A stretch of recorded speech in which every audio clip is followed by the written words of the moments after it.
Përshëndetje të nderuar shikues dhe mirë se vini në edicionin informativ këtu në Blu Televizion, ku do të ndjekim së bashku zhvillimet më të fundit nga vendi, rajoni dhe bota.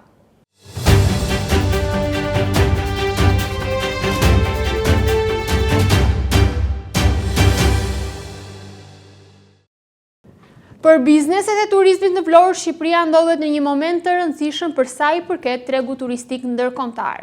Kjo ka qenë edhe kryefjala e takimit që kanë marrë pjesë operatorë të sektorit të turizmit në qytetin e Vlorës, të cilët kanë apeluar që ky trend pozitiv i viteve të fundit të mos dëmtohet. Operatorët të sektorit të turizmit në Vlorë janë mbledhur në një takim të shqetësuar se protestat në Tiranë mund të përdoren si antireklam për sezonin turistik veror, për të cilin sipas tyre kanë punuar një vit të tërë. Në takim ata diskutuan për ecurinë e sezonit, pasi sipas tyre gjatë gjithë këtyre ditëve janë shtuar telefonatat dhe mesazhet nga klientë të shumtë, të cilët kërkojnë informacione mbi situatën. Shqetësimi im në fakt lidhet me disa telefonata dhe mesazhe që kemi marrë nga njerëz, nga klientët tanë që kanë bërë rezervimet pranë strukturave tona, të cilët pyesin me shqetësim se si është situata aktuale në Shqipëri. Jemi munduar të shfaqim qetësinë dhe të shpjegojmë se situata është shumë paqësore. Jeta vazhdon normalisht, bizneset operojnë normalisht, hotelet janë gati plot me turist, plazhet po popullohen, por patjetër perceptimi që ata kanë ndaj kësaj situate, ndaj ato që lexojnë nëpër mediat e huaja, nuk është një perceptim i mirë dhe nuk është diçka që ne na bën mirë në këtë moment. Unë jam tur operator i vjetër, që nga viti 96, transferimi që ka të çuar Vlora është e një shkallë të pakrahasueshme, edhe me vetë planet sikur ti kishim bërë vetë, nuk do ta bënim kështu. Kjo situatë që jemi tashti duhet i paraprim. Akoma nuk kemi pësuar dëme kolaterale të mëdha, por duhet t'i paraprim me punën tonë, me gjithë imagjinatën tonë, për të mos arritur në diçka tjetër. Ai investitor që do të investoj në Vlorë, ai fillimisht e dashuron Vlorën, ai fillimisht e do vendin se është miqësor dhe kjo është baza. Normalisht kemi pas sfida, siç e din të gjithë me biznesin, duke filluar nga infrastruktura, duke filluar një periudhë ujë, duke filluar nga edukimi që ne duhet të kishim për të bashkëpunuar me njëri tjetrin. Menduam se erdhi koha që ne e krijuam këtë kulturë dhe ishim gati që të ftonim gjithë të huajt që të vizitonin qytetin e Vlorës. Problemi është që është një luftë e madhe për ta mbajtur këtë gjë. Dhe kjo luftë e madhe nuk bëhet duke dalë me pankarta dhe duke thënë që Vlora është vendi i konfliktit apo nisjes së një konflikti. Kjo luftë bëhet duke treguar punën tonë dhe kjo luftë bëhet duke u bashkuar të gjithë dhe të themi turistëve që Vlora është mikpritse. Nuk jam kundra zhvillimit të këtyre projekteve sepse ka disa avantazhe për të gjithë. Edhe për një hotel të vogël është avantazh, sepse ardhja e projekteve të tilla ngren dhe zhvillon destinacionin. Duke zhvilluar destinacioni, zhvillohen më shumë infrastrukturë, zhvillohen më shumë vende pune. Neve kemi mundësinë që të mësojmë. Të gjithë këto brende kur vinë në fillim vërtet sjellin menaxher të huaj, por gjithmonë këta trajnojnë stafin vendas. Kjo është ndëmin e gjithë qytetarëve të Vlorës dhe gjithë të punësuar në bizneset tona turistike. Çdo vend të botës bëjnë greva, por gjithmonë mbas sezonit turistik. Ju lutem të gjithë qytetarët na mirëkuptojnë të gjithë bizneseve, ta mbyllim këtë sezon turistik që bëjmë vite që mundohemi të arrim në këtë pikë që jemi sot. Jemi pro dhe me një pro të madhe, sepse fal këtyre zhvillimeve, fal këtyre investimeve, personalisht biznesi im është i kthyer një atraksion turistik për turizmin nga orët e para të mëngjesit deri po në orët e para të mëngjesit të ditës së nesërme.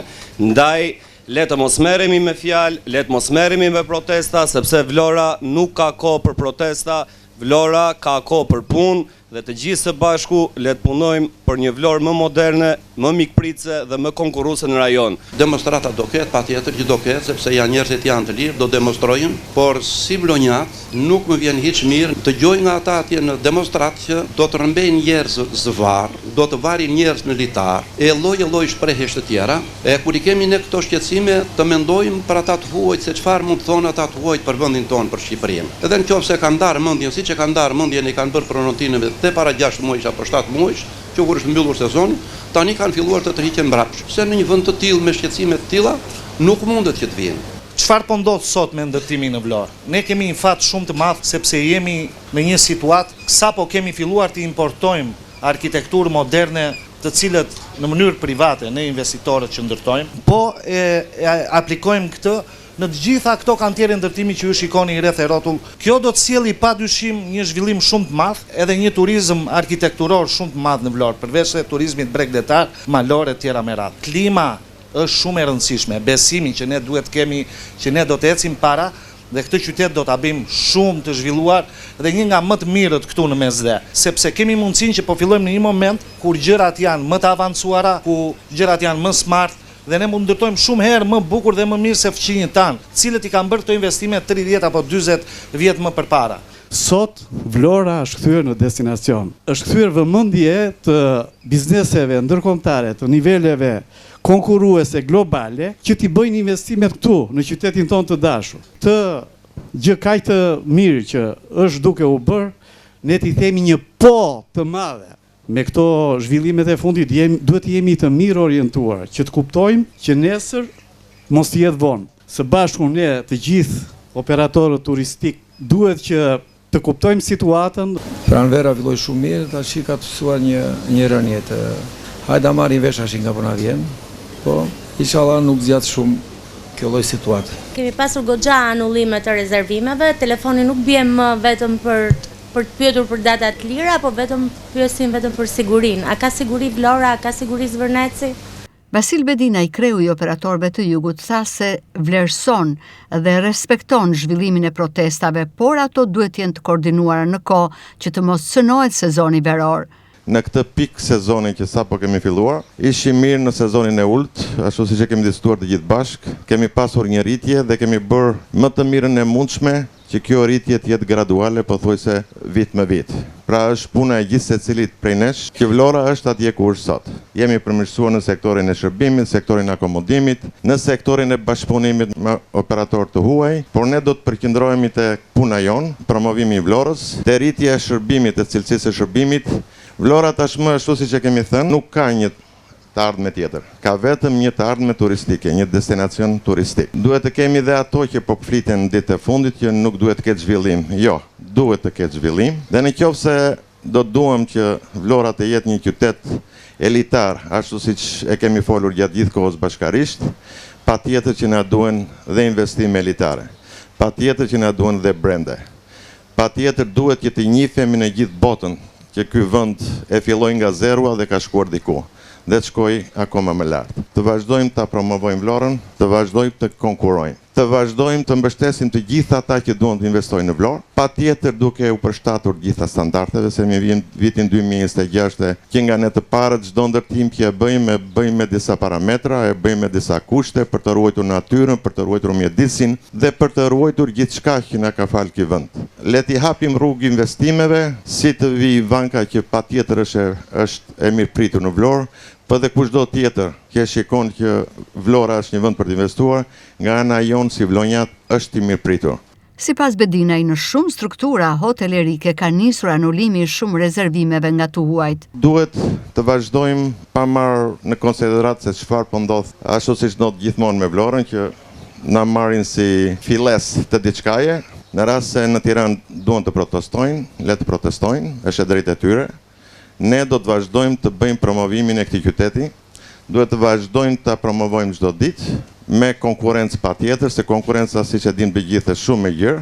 Nga ajo që kemi përmirësuar, ka filluar dhe konkurenca egër, ashtu siç kemi parë kohët e fundit, portale nga të gjithë fqinjët tanë, të cilët deri para disa vitesh nuk na merrnin konsiderat, por unë personalisht jam kënaqur që flitet për ne, jashtë kufive të Shqipërisë, flitet për një qytet turistik, flitet për një vend turistik, dhe kjo më bën të besoj që ne kemi arritur diçka dhe kemi hyrë në mendjen e tyre, që nga viti në vit besoj se do t'ju hapim shumë punë. Bedina i thekson se operatorët e turizmit janë pro zhvillimit dhe pro investimeve për një turizëm elitar, ndërsa për bizneset e turizmit në Vlorë, Shqipëria ndodhet në një moment të rëndësishëm sa i takon tregut turistik ndërkombëtar dhe apelojnë që ky trend pozitiv i viteve të fundit të mos dëmtohet. Diskutimet e fundit mbi projektin e parashikuar në Zvërnec kanë sjellë reagime të ndryshme nga qytetarët e Vlorës. Shumë qytetarë shprehen se projekte të tilla përbëjnë një mundësi zhvillimi për qytetin, ndërsa të tjerë theksojnë se duhet të informohen dhe të njihen më mirë me detajet e projektit, si dhe ndikimin që mund të ketë ai në këtë zonë. Diskutimet e fundit mbi projektin e parashikuar në Zvërnec kanë sjellë reagime të ndryshme edhe nga qytetarët e Vlorës. Në intervistat e tyre, shumë qytetarë shprehen se projektet e tilla përbëjnë një mundësi të mirë zhvillimi për qytetin, ndërsa të tjerë theksojnë se duhet të informohen dhe të njihen më mirë me detajet e projektit dhe ndikimin që ai mund të ketë. Megjithatë, në përgjithësi, qytetarët e Vlorës e konsiderojnë këtë projekt si mundësi më shumë për zhvillimin ekonomik dhe turistik të Vlorës. Shumë të bukur. Unë jam ndërtues. Si e shikon projektin në Zvërnec? Si ata që janë bërë dhe si ata që do bëhen në tashme. Mendoni që të sjellë zhvillim Vlorës? Dhe Shqipërisë, pse jo? Po ju keni drejtën tuaj për pyetjen që bëni, po një problem është që ne si popull s'dim asgjë se çfarë bëhet. Është normale që sikur të jetë për zhvillim mirë do jetë. Po për çfarë përfitet nuk e dim. Tu s'është afishuar një gjë këtu, afishim me bën plot, po kjo s'është afishuar gjë, është një projekt. Megjithatë, mund të themi që projekte të tilla të mëdha janë të rëndësishme për zhvillim. Të rëndësishme janë, shumë të rëndësishme, po them. Vlora ka marrë zhvillim apo jo? Po normal e ka marrë zhvillim, nuk se s'dorim në 1900 akoma ka ecur para, po kjo përse krijohet ky problem nuk e kupton dot diçka ti popull. Ka edhe pluse, ka edhe minuse. Mendoj se pluse zhvillim. Po, mendoj do ketë vende pune etj. Minusi që do kthesh çdo gjë private, s'do lejnë shqiptarët do të kalojnë atë territor domethënë. Më thatë që të sjell vende pune, mendoj që do ketë dhe zhvillim të zonës për të Vlorës, pse jo? Mund të ketë, duhet të ketë. Unë mendoj, unë kam luajtur futboll të Zvërnec. Po te plazhet të lezetesh. Vendi mirë kanë zgjedhur ata. Mendojnë që projekti duhet i mirë për zhvillim? Si thua? Ata kanë thënë që 4 bilione do investojnë. 4 bilione nëse do jetë mirë. Çfarë zhvillimi do të sjellë si pasojë? Zhvillimi do vinë miliarderë në Vlorë, do jetë qytet miliarderëve Vlora. Ditët e fundit, debatet mbi projektet e parashikuara për zhvillimin e zonës përfshirë dhe Zvërnecit kanë ngjallur interes dhe diskutime të shumta. Edhe vetë qytetarët e Vlorës kanë dhënë mendimet e tyre lidhur me këto iniciativa, duke vlerësuar se përfitimet e mundshme ashtu edhe përvojën për më shumë informacion në zbatimin e tyre.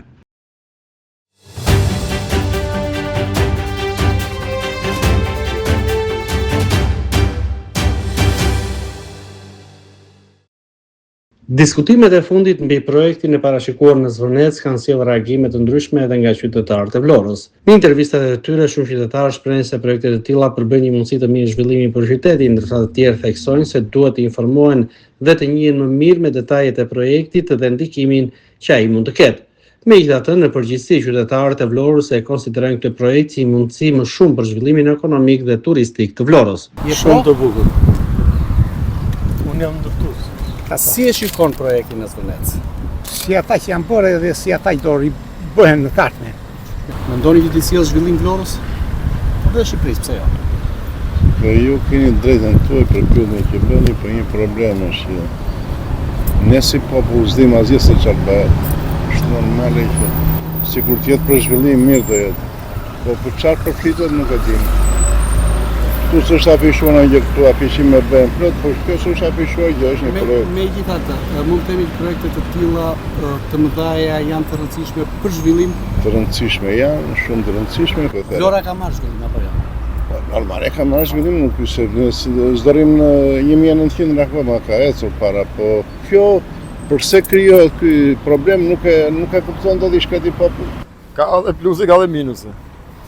Mendoj si pluse zhvillim. Po, mendoj do ketë vende pune etj. Minusi që do kthesh çdo gjë private, s'do lejnë shqiptarët do të kalojnë atë territor domethënë.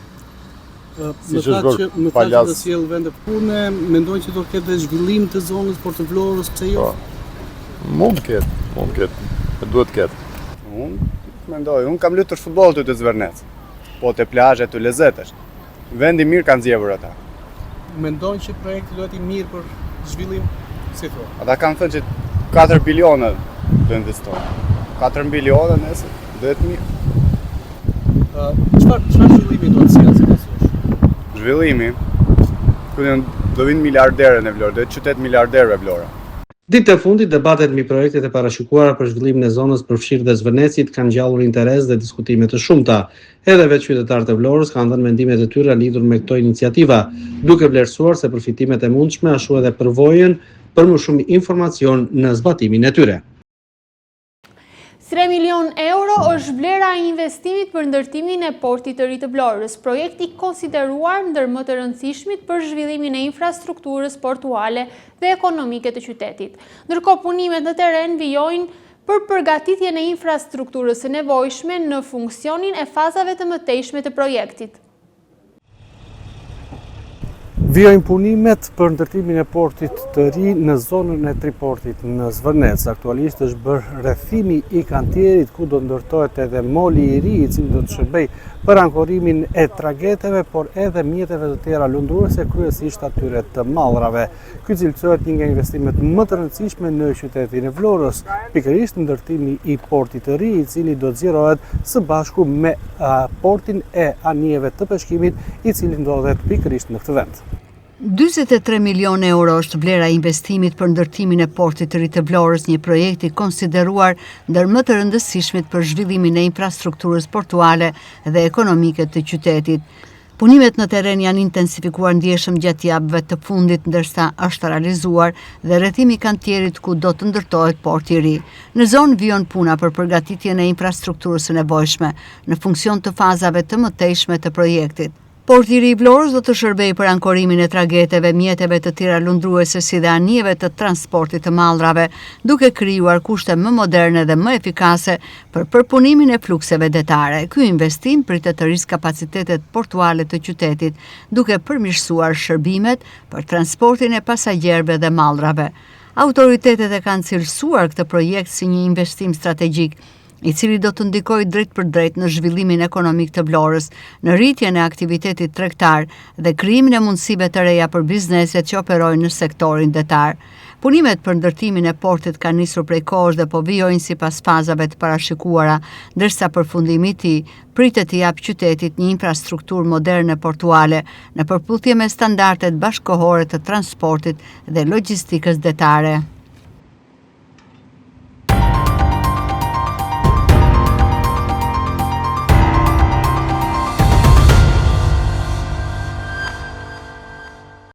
Në lagje 24 maj në Vlorë ende nuk është kryer dezinsektimi. Banorët të cilët e pohojnë këtë fakt për kamerën e Blu Televizion thonë se ashtu si vitet e kaluara edhe këtë vit po përballen me mushkënje të shumta. Mushkënja me përmasa tepër të mëdha, të cilat i pickojnë duke u kthyer më pas në problem për shëndetin e tyre. Mushkënjat sipas banorëve janë dhe faktori kryesor përse tek ta transmetohen infeksione dhe sëmundje të shumta, duke i bërë që të kenë frikë për shëndetin. Banorët kërkojnë kryerjen e këtij procesi, duke cilësuar atë shumë të rëndësishëm për mbrojtjen e shëndetit të tyre. Si problem qëndron dezinsektimi, është bërë në këtë periudhë? Ja, këtu të mbyt mushkënja. Këtu të mbyt mushkënja. Shikoj. Nuk vinë bëjnë asnjë lloj shërbimi. Gjoja flasin për turizmin, po shko qa turizmi. Këtu është edhe meseta nuk është në njërë. Gjithë të kallame, gjithë të pistëtje, gjithë të ujrat zeza që kënë hapur, këtu vetëm sëmundi është. Gjithmonë kjo situatë çdo vit? Gjithmonë vit për vit kjo është. Pastrimi kanalit bëhet? Po të them që shikoj, çfarë është bërë, shikoj. Në çdo cep të lagjes 24 majit shikosh vetëm të shikoj. Vetëm kur kanë interesat e tyre vinë ato që duhet. Qose i bën një 3-4 vjet. Për mushkënjat më katë kanë?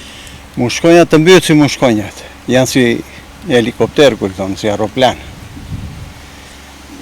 Përveç se pickimit sigurisht sjellin edhe probleme. Të tëra problematike, se janë mushkënjat të mëdha të zeza që njerëzit të pickojnë të kryesh gjithë ditën. Jo. Po besoj kaloni shpesh për situatën e mushkënjave, dezinsektimi këtë do të presni. Po jam këtu fare, jam i larguar. Rastisht, këtu në një javë ish. Mushkënjë të këzojnë mushkënjëve është. Kanali është pastrojnë? Kanali po e pastrojnë këta privatet, po e mbushin. Kanali këtu ka 30 vjetë. S'ka për të rregulluar as 300 vjetë. Po pse kjo situatë nga vitin në vit? Po shteti ka fajnë, kush e ka fajnë? Se ditë me tërë se pasat. Po pa tjetër populli. Të gjithë të populli bjellë. Mushkonja ka sa të duash. Në mënyra absolute, do me thënë, në mënyra absolute. Po fajmi ma, do me thënë, jo se kemi mushkonja. Po mushkonja më lidhen nga mbetorinat që ne i hedhim. Ato mbetorinat në kanal, që kanali para një vite pasruar, nuk e s'do të fotem në këto lloj ngjyrash, por që e fajton që ne mbushim kanalin. Dhe unë kam një vrejtje për bashkën, unë kam thënë, disa koshat bashkëja kam thënë me shpejt, them që sikur të çoj një elvir të pagohen në pensionin tim një person, një në muaj. Një person të çohet, e kush hedh mbeturinën diku, të filmohet marrë ndënim. Se sot e kemi me frikë, duam ne s'duam neve jemi të tillë, dhe them të çoj një person në gjithë zonën, u mund të arret, në lëvizje, e filmon, çoj atje, ti vi fatura që shtë vi mua këto të dera, unë e mi detyruar, të vi policia të marrin gjaket në akëmishë, që faja është më shumë toni, se sa pjesa tjetër. Një vit po njerë, po bën një vit që pasrove. Ka mushkonja zonë? Sa të duash ka, miko im. Sa të duash ka. Në mënyrë absolute. Le që mua më bëjnë shumë alergi, unë pata një prit këtu, do me thënë, denjën 3 ditë, gjyshit e nuk rrim do të ata absolutisht. Grinë mushkonja, qa do një më tjetër? Hajde në rregulloni kanalet. Është bërë dezinsektimi për këtë? Jo, asgjë. Asgjë s'është bërë. Hajde në rregulloni aty edhe në rregulloni rrugët aty, urës se s'kemi ku kalem, do bjem kanal, do na hanë mushkonjat. Gjendja e kanalit sy. Gjendja e kanalit jo shije, filmoj atje dhe shije, e mushkonja, pa gjë. Ke frikë për shëndetin këto kushte? Kam frikë, pëse më ha mushkonja, mua më hanë mushkonjat më grije. Përveç bezdisjes janë edhe burimi infekcioni. Edhe burimi infekcioni, ne kemi kanalet janë, si që kam është pja këtu, se kjo është pja lëstime, unë e kam pak më tutje aty. Laçe me ashur, na grinë mushkonja tu. Tu është mushkonja si traget. Ka marrë masa bashkia e vla? As një gjë më zoj. Kush do marri masa? Është bërë dezinsektimi? Jo, s'kam bërë, asgjë. As një gjë. Thonë do vinë do rregullojmë kanarët të bashkisë, kanarët gjithë do i rregullojmë, do i bëjmë. Nuk po rregullohet. Asgjë s'po bëhet. Nuk po rregullohet. Ne jemi ardhës. Unë erdha në Athinë këtu për çfarë ditë për plazh dhe puna na grinë mushkonja, çfarë plazhi. Do ikur prap në Athinë. Po do iki prap sot. Kjo situatë në 2 bloqet më të mëdha të banimit në lagjet 1 maj dhe 24 maj shkaktohet nga kanali Naunkës, i cili vijon të jeti papastruar dhe mes mbeturinave të shumta. Vlora mund të jetë qyteti vetëm ku projektet infrastrukturore nga më të thjeshta dhe deri tek veprat madhore kërkojnë vite për të realizuar. Një shembull i qartë për projekte që zgjasin ndër vite dhe nuk ka asnjë kontroll për këto të fundit është rehabilitimi i vazhdimit të shitritores së lungomare 2-shit. Vlora mund të jetë qyteti vetëm në vend ku projektet infrastrukturore, duke filluar nga ato më të thjeshta deri tek veprat madhore, kërkojnë vite për të realizuar. Shembulli i qartë për projektet që zgjasin me vite dhe ku nuk ka asnjë kontroll për këto të fundit është rehabilitimi i vazhdimit të shëtitores Bregdetare 2. Bëhet fjalë për një pjesë rreth 500 metra të shëtitores, e cila ndër vite ka shkaktuar përplasje për faktin se kujt firme i takon ta rehabilitoj. I takon të firmës që rehabilitoi Lungomare 2 dhe është larguar nga Vlora, apo firmës 2T e cila po ndërton Lungomare 3. Pikërisht firma 2T, pas një ndërprerje më tepër se 2 vjeçare, ka nisur punimet në zonë për realizimin e këtij projekti. Por ritmet e punës deri më tani nuk janë as pak premtuese. Jemi në shëtitoren apo vazhdimin e shëtitores Lungomare 2, aty ku për thuajse 500 metër vazhdim të shëtitores dhe rehabilitim të kësaj të fundit të duhen vite. Hapësira pas shpinës time po punohet, por gjatë gjithë kohës me ritme tepër të ngadalta dhe një pjesë të ditëve sigurisht që pushim. Duke bërë që kjo hapësirë nga pjesa ku është skrepi momentalisht deri ku ndodhem, pothuajse rreth 500 metra të vazhdojë dhe të jetë një gangrenë vërtet për të gjithë ata të cilët vizitojnë Vlorën. Për një projekt që ka pasur afat realizimit 3 muaj deri më tani janë dashur mbi 1 vit nga nisja e punimeve dhe sërish puna nuk ka përfunduar. Në zonë është realizuar 80% e projektit, ndërsa punimet avancojnë çdo ditë nga pak. Ka edhe ditë si kjo është shtunë që në vend që të punoj për ta përfunduar këtë projekt, është lënë një tjetër ditë pushimi. Një projekt ky që po realizohet vetëm me anën e punojësve dhe një skrepi në zonë, i cili më shumë qëndroni fikur duke u kthyer në një skrep muze sesa një skrep pune. Policia e Vlorës ka goditur 3 raste të armbajtjes pa leje dhe shpërndarjes së lëndëve narkotike në qytet dhe në zonat bregdetare, duke arrestuar 2 persona dhe sekuestruar armë, municion luftarak, si dhe sasi droge të dyshuara për shitje. Policia e Vlorës ka goditur 3 raste të armbajtjes pa leje dhe shpërndarjes së lëndëve narkotike në qytet dhe në zonat bregdetare, duke arrestuar 2 persona dhe sekuestruar armë, municion luftarak dhe sasi droge të dyshuara për shitje. Operacioni sipas policisë është zhvilluar nga specialistët e seksionit për hetimin e narkotikëve në bashkëpunim me forcën e posaçme operacionale në kuadër të masave të shtuara për garantimin e rendit dhe sigurisë gjatë sezonit turistik. Në pranga ka rënë një 33 vjeçar banues në Vlorë, i cili rezulton me precedent penal në fushën e narkotikëve. Gjatë kontrollit të ushtruar në automjetin dhe banesën e tij, policia ka gjetur dhe sekuestruar një armë zjarri pistolet, një krëhër arme, 44 fishek luftarak të kalibrave të ndryshëm, si dhe një sasi lënde të dyshuar narkotike kokainë të ndarë në doza e dyshuar si e përgatitur për shitje. Po ashtu është arrestuar dhe një 18 vjeçar banues në Vlorë, i cili u kap në dërmi me sasi të lëndëve narkotike kokainë dhe kanabis sativa. Sipas hetimeve paraprake, i riu dyshohet se i posedonte këto lëndë me qëllim shpërndarjen e tyre në zonën bregdetare dhe në qytetin e Vlorës. Policia bën me dije se kontrollet dhe verifikimet vijojnë në të gjithë territorin e qarkut me fokus goditjen e veprimtarive të paligjshme gjatë sezonit veror. Materialet procedurale janë referuar prokurorisë pranë gjykatës së shkallës parë të jurisdiksionit të përgjithshëm Vlorë për veprime të mëtejshme. Një aksident rrugor është regjistruar mëngjesin e kësaj të shtune në aksin kombëtar pranë fshatit Vasjar në Tepelen. Një aksident janë përfshirë 3 automjete, përprasja ka shkaktuar panik te drejtuesit e mjeteve dhe pasagjerët, ndërsa fatmirësisht nuk raportohet për viktima. Një aksident rrugor është regjistruar mëngjesin e kësaj të shtune në aksin kombëtar pranë fshatit Vasjar të Tepelenës. Sipas informacioneve paraprake, në aksident janë përfshirë 3 automjete që po lëviznin në këtë segment rrugor. Përplasja ka shkaktuar momente paniku te drejtuesit e mjeteve dhe pasagjerët, ndërsa fatmirësisht nuk raportohet për persona të dëmtuar apo për viktima. Megjithatë, si pasojë e aksidentit, disa persona kanë mbetur të lënduar lehtë dhe kanë marrë ndihmën e nevojshme mjekësore menjëherë pas aksidentit. Në vendngjarje ndërkohë kanë mbritur edhe shërbimet e policisë, por dhe ekipet e emergjencës, të cilat po punojnë për normalizimin e qarkullimit, por edhe zbardhjen e plot të aksidentit.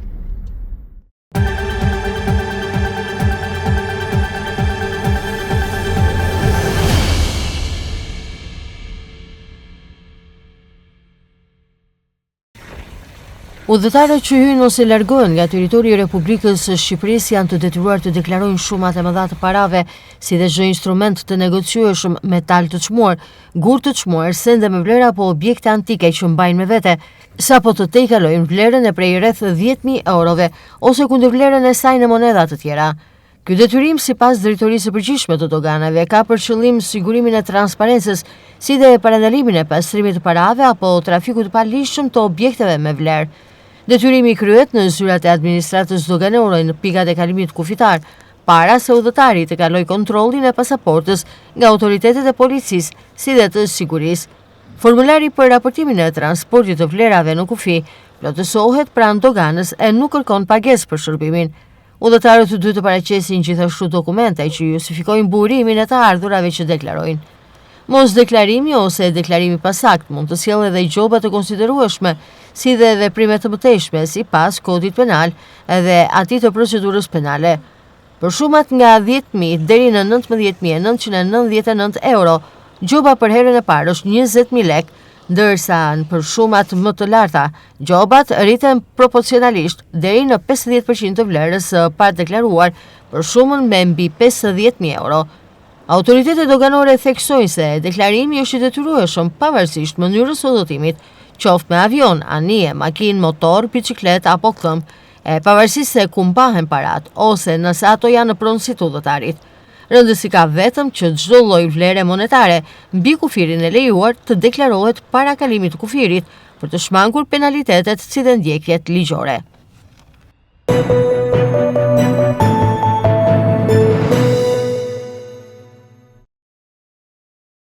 Në kohën kur janë numëruar gati 98% e votave nga përfaqësitë diplomatike të Kosovës, lëvizja vetëvendosje po dhe hiq bindshëm. Ndërsa numërimi i votave me postë është ende në fazat fillestare, i atyre me kushte dhe të personave me nevoja të veçanta ende nuk ka nisur. Me votat e numëruara deri më tani nga diaspora, lëvizjes vetëvendosje janë shtuar 2 mandate në kuvend, krahasuar me numrin e mandateve të siguruara nga votat e rregullta brenda Kosovës.